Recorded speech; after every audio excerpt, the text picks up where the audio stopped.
जीवाशिवाच्या भेटी होतात त्याला योगायोग म्हणतात, जो घडवतो त्याला योगी म्हणतात. माय बाप, कलियुगामध्ये जीवाशिवाच्या भेटी होणे एवढं सोपं नाही, परंतु त्या जीवाशिवाच्या गाठी भेटी झाल्या याला योगायोग समजा आणि या प्रसंगाची योगी माझे प्रभू मारुती रायाला समजा आणि आजचा दिवस आनंद माना. माय बाप,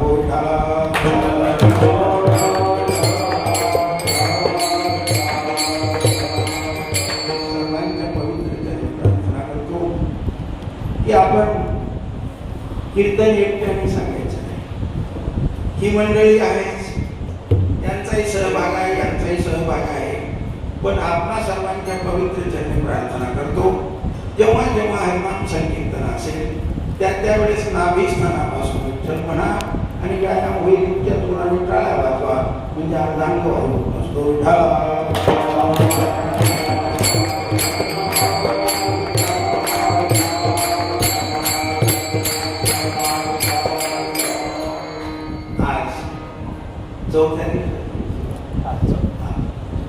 ही गाडी फार खटारी झालेली आहे, परंतु लोक वापरल्याशिवाय सोडत नाही. माय बाप, काल 200 किलोमीटरवर जाऊन समोर आलोय. आज सगळ्यांचं प्रेम होतं. आमचे पाटील महाराज म्हणाले तुम्हाला यावं लागते. आलो. खरं म्हणजे आजचा हा जो अभंग आहे त्या अभंगाचे रचना पैठणवासी शांती ब्रह्म एकनाथ महाराज यांच्या पवित्र वाणीतून आणि त्यांच्या कर्तव्याद्वारे लिहिलेला 4 चरणाचा अभंग आहे. माझ्या भाऊ सेवेसाठी निवडलेला. खऱ्या अर्थाने या अभंगाची रचना त्याने का केली, कशी केली, त्याची प्रस्तावना 2 तासाची आहे आणि आपण सगळे म्हातारे असल्यामुळे आपल्याला लवकर कीर्तन आठवायचं आहे. म्हणून म्हणतो माझ्या भाऊ थोडक्यात प्रस्तावना सांगतो आणि त्या अभंगाकडे येऊ. माझ्या भाऊ, खरं तर नाथ महाराज यांचे आई वडील फार लहानपणी वारले. ते 10 वर्षाचे झाले आणि त्यांची इच्छा प्रबळ झाली की मला सद्गुरू असायला पाहिजे. ही आपल्याला एवढी कुणी दिली, तो कोण आहे हे बघायला पाहिजे, त्याचा परिचय करून घ्यायला पाहिजे. म्हणून त्यांची इच्छा व्यक्त केली आणि एका अशा ज्येष्ठ महापुरुषांना विचारलं की आम्हाला ब्रह्मज्ञान देणारा कोणी महापुरुष आहे का या परिसरामध्ये. त्याने सांगितलं इथं जवळ तर नाही, पण दौलताबादला जनार्दन स्वामी आहेत, ते तिथले सरसेनापती आहेत आणि ब्रह्मचारी आहेत. मग यांनी कुणाला न विचारता न सांगता 10 वर्षाचं बालक ते कुठं गेलं, दौलताबादला गेले. आणि त्यावेळेस संत जनार्दन स्वामी हे सरसेनापती होते, परंतु त्यावेळेस समाधीमध्ये होते. 4 तास ही बाहेर थांबले. थांबल्यानंतर समाधी खुलली, पाहिलं, दर्शन झालं आणि त्यांनी विचारलं तू कोण आहेस, कुठून आलास. त्यांनी आपला परिचय दिला आणि सांगितलं कशासाठी आलास. ते म्हणाले देवा, मला फक्त ज्ञान घ्यायचं आहे आणि ते ज्ञान पाहिजे की ज्यामुळं मला ईश्वर कोण आहे, कसा आहे, कुठं राहतो, काय करतो याचा परिचय करून घ्यायचा आहे. ते म्हणाले बाळा तुझं वय फार लहान आहे, तुला हे पेलणार नाही. त्यांनी सांगितलं तिथे जावं अथवा राहो पांडुरंगी दृढभाव. त्यांनी सांगितलं नाही, मला काही झालं तरी चालेल, मला फक्त ईश्वराची प्राप्ती करून घ्यायची आहे. त्यांनी सांगितलं ठीक आहे. गुरुवारच्या दिवशी सूर्यभंजनावरती दत्तात्रय स्वामी येतात आणि ते आले म्हणजे त्यांची परवानगी घेऊ आणि ते तुम्हाला ज्ञान देतील. मग गुरुवारच्या दिवशी सूर्यभंजनावरती यांना म्हणाले तुम्ही थोडं दूर थांबा म्हणे. यांना दूर थांबवलं. दत्तात्रय स्वामी आले. दोघांमध्ये विचार विनिमय झाला की त्या बालकाला ज्ञान पाहिजे आहे.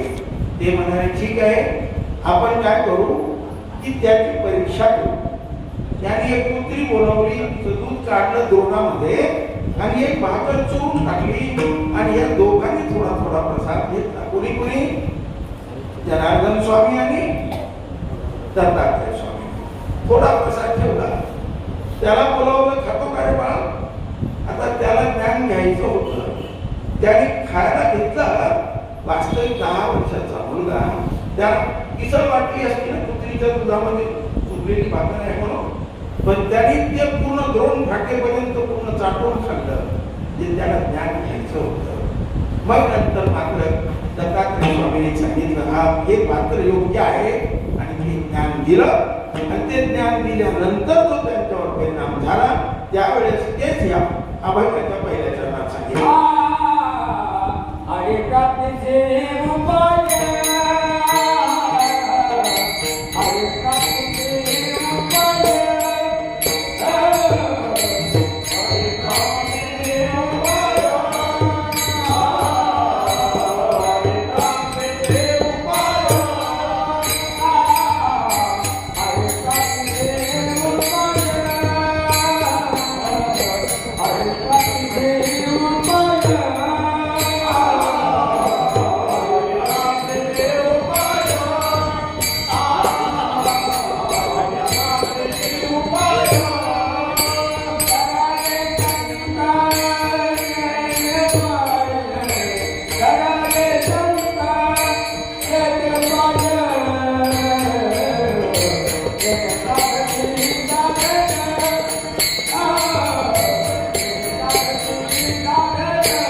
संतांच्या संगतीमध्ये गेल्याशिवाय समर्पित झाल्याशिवाय श्री हरी कळणार नाही. पण आता संतांची संख्या एवढी झाली की गुरु लोभी चेला लालची, दोनों खेले नाव, मूर्खों की कथा और पत्थर की नाव, आने बैठे वल्लभ ने जित डूबे जित डूब जाओ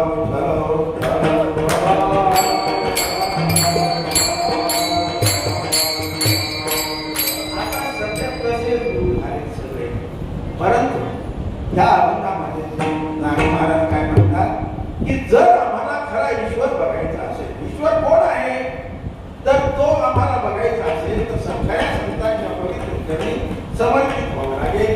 आई प्राप्तीचे उपाय करावे, संतांचे उपाय केले, साधती साधन.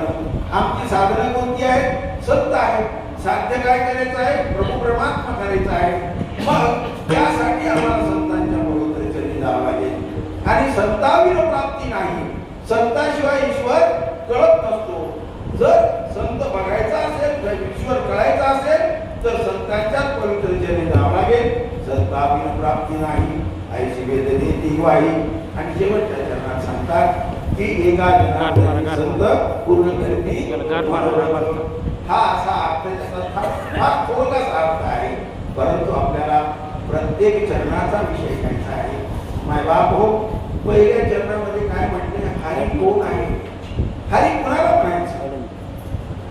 एक राम दशरथ का बेटा, एक राम घटघट में लेटा, एक राम का सकल बसारा, एक राम है सबसे न्यारा.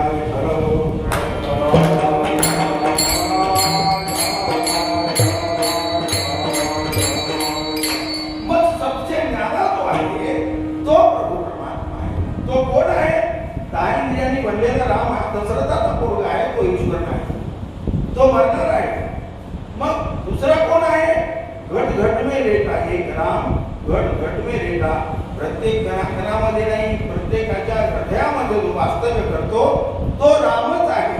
पण रामाचा अंश आहे माझे बापू. मग तो मरतो का? नाही. मग तो सुद्धा राम आहे, पण त्याला मर्यादा आहे. आणि एक राम काय आहे? सकल पसारा. जे दिसतंय ते सर्व त्याचं आहे. आपण उगीच माझं माझं करून छाती बरोबर दोन तीन फासड्या करून घेत असतो. माय बाप हो, हे आपलं काही नाही, फक्त सर्व त्याचं आहे. आणि म्हणून म्हटलं की एक राम का सकल पसारा, और एक राम है सबसे न्यारा.